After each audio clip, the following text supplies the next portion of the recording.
Hello everybody and welcome back to Red Eagle Politics. Make sure you guys like this video down below and subscribe to the channel if you are new. So tomorrow's election day and everybody needs to get out and vote. If you already voted, make sure you find some people who haven't gotten out to vote and get them out to vote because the country is on the line. And in today's video, we have to do the final prediction. For people wondering about the House or the Senate, I did my down ballot prediction earlier today. You guys can watch that video when you're done watching this video. But we're going to fill this map out between Donald Trump and Kamala Harris. 270 electoral votes for either side is going to win this election. And you can look at the current state of the polling. Polling is not everything. Polling can be wrong, but it is a general guide. That's why we have aggregates of multiple polls. A lot of polls showing very similar results. But one thing we do know is that we have a tied popular vote. And when you look at this day in history, Biden, in the final aggregate, that was actually 7.2% is what they expected him to win by. In the popular vote, that was off by like 2 to 3 points. In 2016, it was off by 1 to 2 points. So the polls have underestimated Trump. I don't know by how much they're going to do that this time, if at all, just because there's fewer undecideds in the mix. Seems like we're in a very polarized country, but keep in mind that if the popular vote is like even within 1.5 points or so, it's going to be difficult for Kamala Harris to win in the Electoral College, mainly because the swing states tend to vote to the right of the nation. There's questions about how much are they going to do that by this time because states like California and New York are moving to the left. But so long as the popular vote's like within 1, Donald Trump is the overwhelming favorite. And as of right now, I think the popular vote is probably around 49 to 49. I'm not ready to say Trump is favored to win it. It would be incredible if he did, but still, it's going to be really close, and it's going to come down to a few states and possibly tens of thousands of votes across several states. So we're going to fill this map out, and we're going to start off with the safe states on either side, which are states that are going to be going in either candidate's column by 10 points or more. So we'll fill out these states for Trump: Utah, Wyoming, Idaho, Montana, the Dakotas, 4 out of the 5 electoral votes in Nebraska, Kansas, Missouri, Oklahoma, Arkansas, Louisiana, Mississippi, Alabama, Tennessee, Kentucky, West Virginia, Indiana, South Carolina. I believe Ohio and Iowa will be entering this column this year, as well as Maine's 2nd District, which will re-enter the column. And also the state of Florida. Republicans have netted like 1.2, 1.3 million in terms of registration since 2020. On top of that, the early vote looks even better for Republicans there than it did in 2022 when they completely destroyed the Democrats. I don't think it's going to be a 20-point win, obviously, but I think it's going to be by more than 10%. So already out of the gate, we got to add Alaska, and then we'll be at 179 for Trump, and we'll fill out these states for Kamala Harris. We have the West Coast, and we have Colorado, which is not the same Colorado from 2004 anymore. You have Hawaii, Illinois, New York, even though I would watch the margins in a few of these states up here. Massachusetts, Rhode Island, Connecticut, New Jersey, Delaware, Maryland, Washington, D.C., Vermont, and Maine's 1st District. Those will all be going safe in Kamala Harris's column, which will put her floor at 191. Is it possible a state like New Jersey or Delaware could be under 10, or a state like Ohio or Iowa could be under 10? Absolutely. But regardless, these states are pretty much safe for either side. And I know what that one poll said out of Iowa, it's not going to age well. Even if you wanted to put Iowa as likely Republican, I would not move it down any further than that. Even if Trump has a bad night, it's probably still going to be a 5-point win for him. So without further ado, let's move on to the likely states. We have the state of Texas, where Donald Trump won the state in 2020 by 5 to 6 points. There's signs it could potentially get redder. He's improving among Hispanics more than I anticipate he will lose with like college-educated whites, for example. Republicans in Texas are energized. I believe Trump's going to win the state by around, 7-8 percentage points when it's all said and done. He will possibly turn a corner in some of these more larger metro area counties, and I think he's going to hold his relative own in some of these suburban counties here as well, and he'll do even better than he did in 2020 in the Rio Grande Valley. That's going to be more than enough to give him a win in the state, probably bigger than the win that he got in the 2020 election. Possibly it's going to look a little bit more like 2016 margin-wise, even though the map has changed since then county-wise. So we now can move to the likely Democrat states. We've got Maine at large, which, again, we don't have a lot of polling out of Maine at large. They use ranked choice voting as well. It's going to be interesting to see how that shakes out, but I think that Harris is probably going to hit 50. I think it's going to be more like a 5 to 6 point win for her in Maine at large, as well as New Hampshire. I think Donald Trump is going to possibly gain in certain parts of New Hampshire, but the Boston area is kind of spilled over into Manchester, and it's not the same state that it even was in 2016, but still I think Kelly Ayotte's probably going to hold the governorship there for Republicans, so you can add those two states to the Harris column. Also, the state of Virginia, we have a very accurate model that's used by this guy, Christian Hines, who was very accurate in 2021 and 2023 when he applied his model. He's back-tested it. It works out great. He actually has the state within 5. I'm not ready to go there yet. I'd rather err on the side of caution. I still think that Virginia is going to be closer, though. You have a popular Republican governor. That's not necessarily why I anticipate it to be close, but the Republican Party of Virginia has vastly improved its apparatus since then, and we're seeing ridiculous turnout in the early voting in some of these rural places. And not only that, Republicans are turning out a lot of lower propensity voters in those places, and Democrats are not exactly getting their lower propensity base out to vote en masse this year. I just think overall, Virginia is a state that is going to come back down to like 2016 margins. I put the over-under at like 5.5 to 6, somewhere in that region. So it's likely closer to lean. Same thing with Minnesota. Minnesota is Tim Walz's home state. I don't necessarily think he helps her there. I think the state's going to be closer than it was in 2020. And you look at the state of Minnesota, a lot of the vote does come from Hennepin County and Ramsey County. I don't think the margins for Democrats in those places, at least the raw margins, are not going to be where they were. I think a lot of rural Minnesotans are going to come out to vote solely against Tim Walz. I think you could make the case it could be within 5, but the Twin Cities and some of the suburban sprawl from them, they do kind of have a massive hold on the state there. And there's not as much room to grow in the rurals there compared to a place like Wisconsin. So overall, I think Trump gains, but I think it's going to be like a 5-point win for Kamala Harris. Also, Nebraska's 2nd district, especially with the whole winner-take-all thing. Republicans could have made the election so much easier for Donald Trump, but they decided to be cowards and not just give all of their state's electoral votes to Donald Trump. But the fact they flirted with it and just kind of backed out, it's probably still going to energize a lot of Democrats and possibly some independents in that region just to get out and vote against them. So overall, it's kind of a bad thing to do there for the Republicans, bad strategy. Either way, I mean, this is a district that has been moving left off a cliff. The Great Plains suburbs are not exactly all that great for Republicans right now, even though I think Trump is going to improve in certain suburban counties like the white working class places of the industrial Midwest. That could be his key to victory, but not really in suburban Omaha, for the record. Also, New Mexico, this one's going to get a lot closer. Trump's going to be doing better with Hispanics, but there's still a very liberal white population in like Santa Fe, the Albuquerque area. That kind of overwhelms it. Trump would have to win the Hispanic vote outright nationwide to do it. I think he improves. I don't think he wins it outright, but it is a very elastic state and can be prone to plenty of surprises, so we'll have to see. But either way, 226 in the Kamala Harris column, 219 in Donald Trump's column. We have 7 swing states that are going to determine the outcome of this election, and we will start off with the states where the polls typically close first, Georgia and North Carolina. We can start off with North Carolina, even though I know the polls technically close first in Georgia. But North Carolina is a state that Donald Trump held in 2016 and 2020, and I believe he's going to hold it again in 2024. A lot of the solid polls have him up. Polls like the New York Times, they were so far off in 2020 in the state and 2016. Even Marist, which was like Clinton and Biden +6 in both 16 and 2020, they have Trump up. But still, the early voting data looks good. Republicans are out voting Democrats, and they've got a lot of juice left in the tank.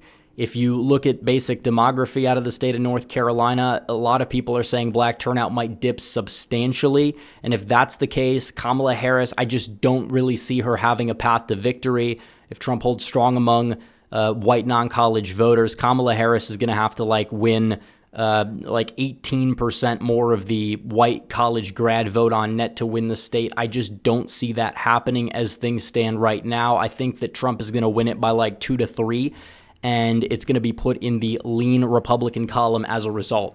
So we have the state of Georgia. Georgia's another state where black turnout is crucial for the Democrats. If they don't have it at 31% of the electorate overall, then they're not exactly going to get there, in my opinion. And I think given some of the early data we've seen, it's in the high 20s at best and usually drops on election day. But even just, giving Democrats about 29.5% of the electorate in Georgia that's black, I think Trump probably improves with the black voters that do end up voting in the state of Georgia, which helps him a lot too. He probably does lose some with white college grads in some of these Atlanta suburbs, and I think that he definitely is going to hold his own with white non-college graduate voters. And there's ridiculously high turnout in very Trumpian areas in the early vote. Overall, I think Trump's going to gain with Hispanics as well, possibly the Asian Korean voters in the Atlanta area. I think he's going to take the state by around 3. It's not a very elastic state, but the black turnout is kind of elastic. I just don't see it being where it was in 2020. And as a result, I think Donald Trump is going to go out there and flip the state of Georgia. So already 251 electoral votes for Donald Trump. He wins with Pennsylvania. He wins with a combination of several other states on this map here that would get him to 270. And we've been talking about this path even, back in the spring when Biden was still in the race. So Pennsylvania, this is up next. And Republicans in the early vote are actually making meaningful gains over 2020 in terms of a percentage of the early vote. Of course, a lot of Democrats that voted in 2020 during COVID, they did choose to vote by mail, but still a lot of those were first-time voters, and they're not really showing up, and it's going to be a tough order to kind of get them to do so, especially because these are lower propensity voters, and the issues that are driving how those lower propensity voters vote favor Trump now, and they did not favor Trump back in 2020. But Pennsylvania is huge. Donald Trump actually leads the polls in the state of Pennsylvania. A lot of these same polls in the average had him down substantially leading up to 2016 and 2020, but currently he is in the lead. He leads the polls by 0.2%, but the early vote data is kind of showing that even being generous to Harris, Trump's going to need to win election day voters by 11 to 12 points to win the state.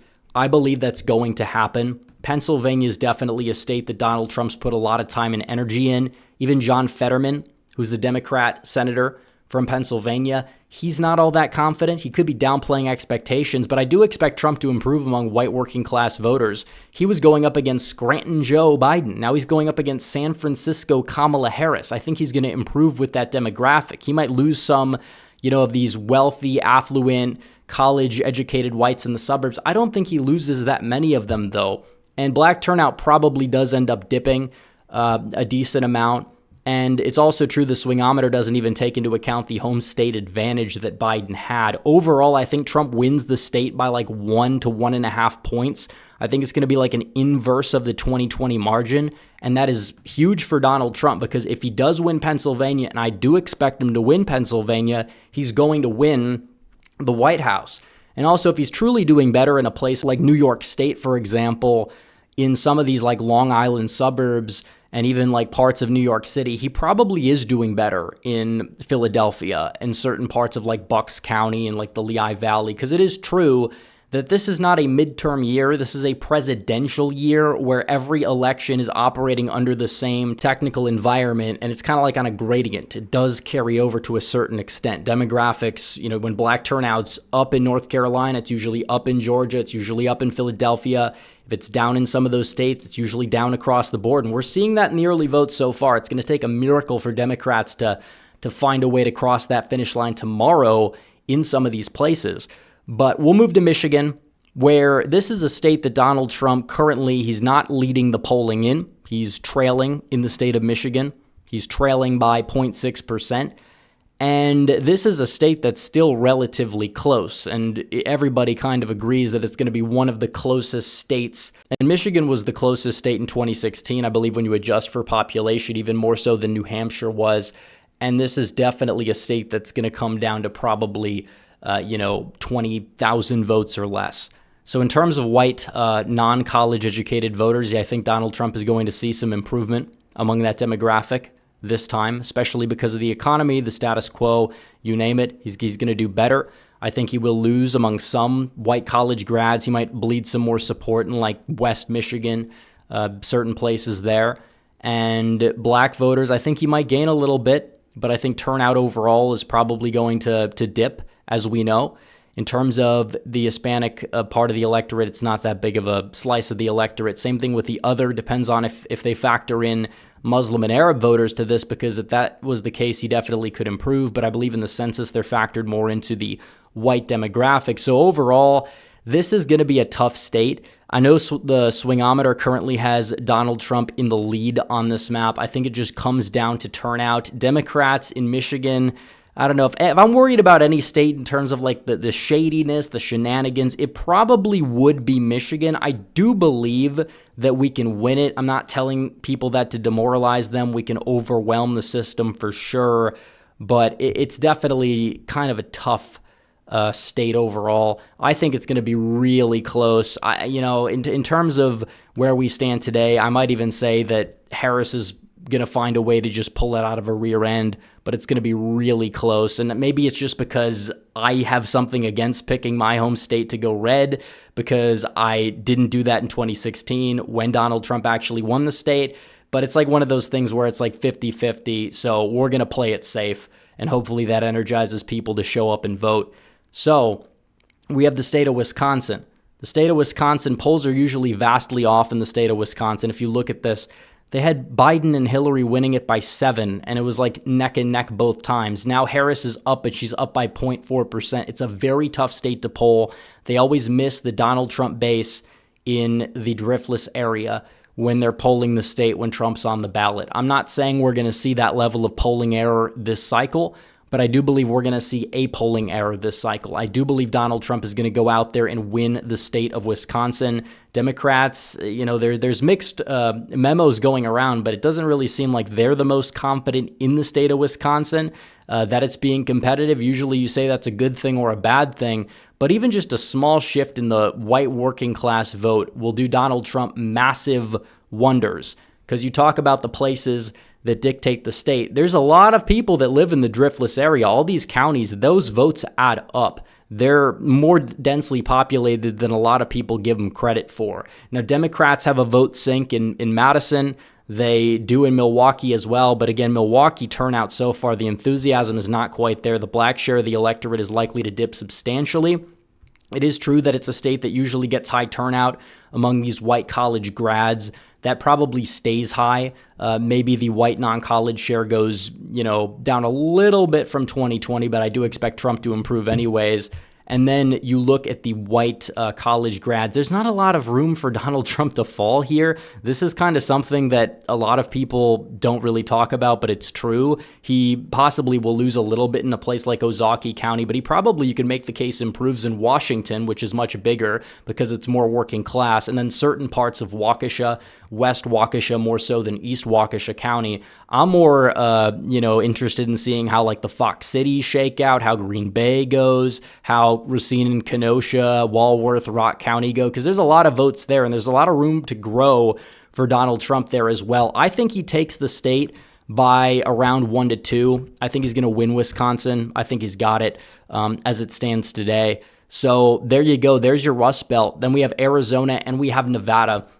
So we'll go to Arizona on the swingometer. You could look at the polling out of Arizona. It kind of just shows that Donald Trump is in a very good position. He leads the polling aggregate by like 2 to 3 points. And when you look at who's showing up to vote in terms of the early voting, Republicans have like a 9% lead over the Democrats in the early vote, and that might even expand. Now, it is true that there are a lot of these like squishy, rhino, neocon, McCain type of Republicans in certain parts of Maricopa County and Pima County, but still, you have a lot of new voters that have entered that are far more Republican. They've, changed the trajectory of the registration significantly since 2020, even since 2022. The border is definitely a big issue. You have a lot of people fired up in Arizona.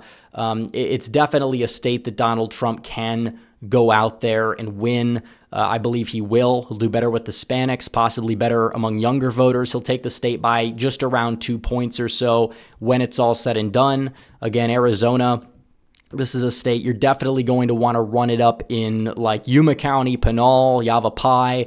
And it's not so much just the percentages. You have to watch the raw numbers in some of these places.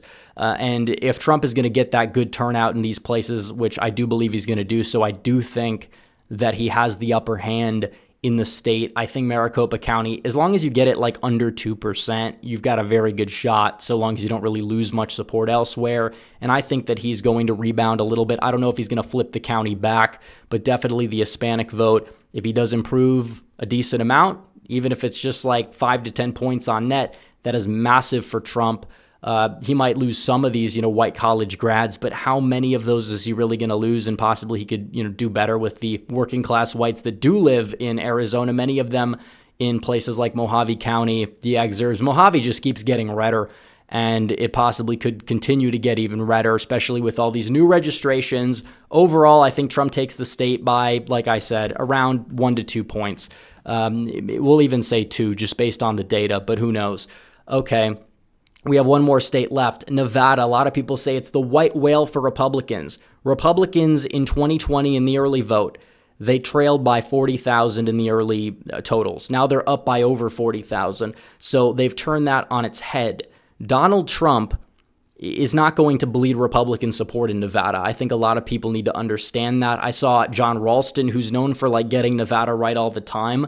He is liberal. He does not like Trump, and he is hedging his bet with a Harris win of 4,000 votes.